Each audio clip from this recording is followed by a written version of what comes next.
Imagine yourself alone with infinity, solitary in space for billions of years, until at last your path intercepts the Earth.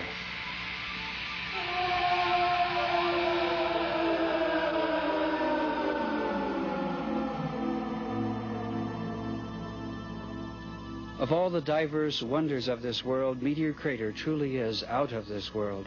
Here the cosmos touched us. Here the heavens came to stay.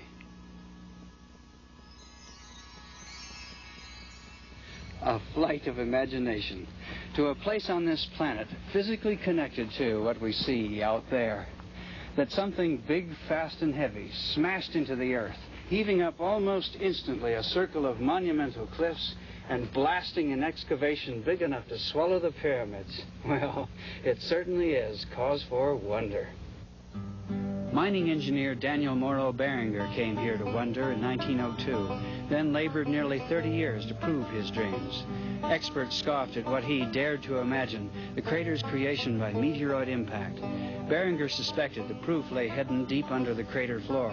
He filed a mining patent to obtain the property from the federal government 12 years before Arizona became a state and formed an exploration company. Efforts at finding a valuable, massive iron-nickel meteorite were not successful.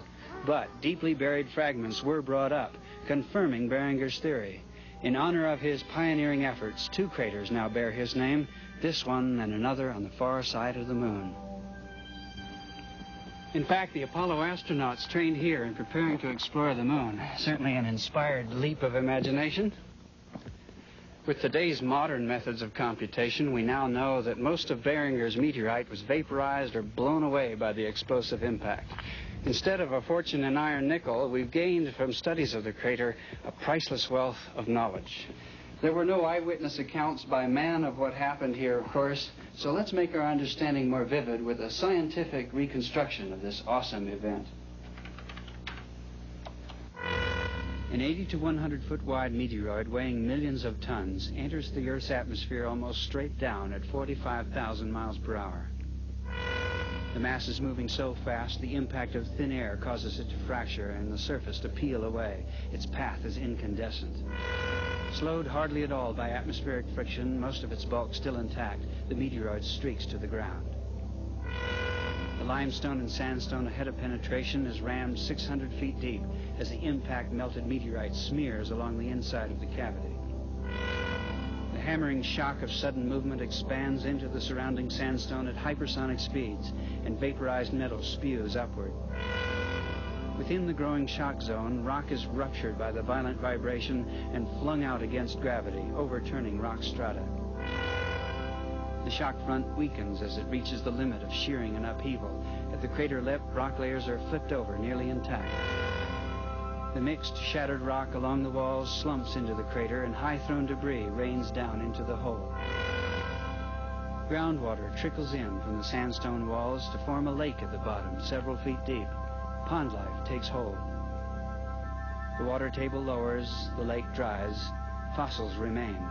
Erosion shaves a little off the edge, fills in a little on the floor, leaving Meteor Crater as it is today, 570 feet deep and almost a mile across.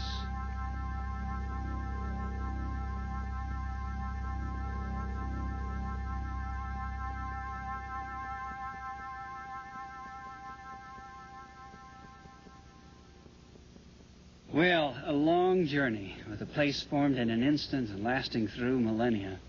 As we venture now through the evening, let's consider a few scientific speculations. And remember, perhaps is a good word in science.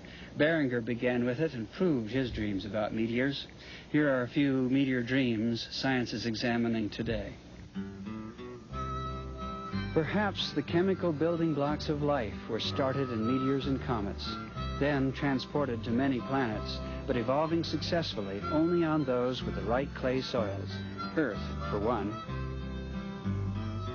Perhaps every 65 million years or so, a gargantuan comet or meteor crashes into us, raising a cloud of dust to shroud the Earth for years, killing off entire species.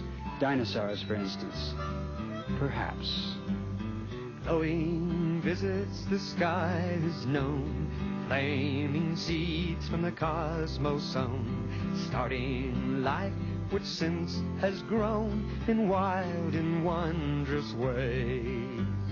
And then with an ironic twist, the heavens snuff out what the sun had kissed. But if that great old stone had missed, well, we'd all be reptilian today.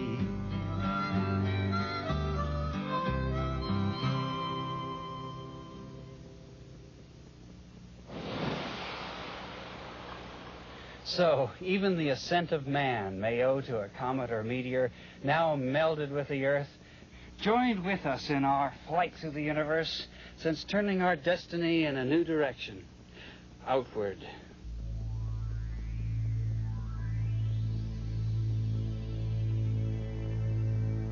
Something about Meteor Crater really gives lift to this kind of wondering. From the daydreams of today come the adventures of tomorrow on man-made meteors sent forth to explore the creation.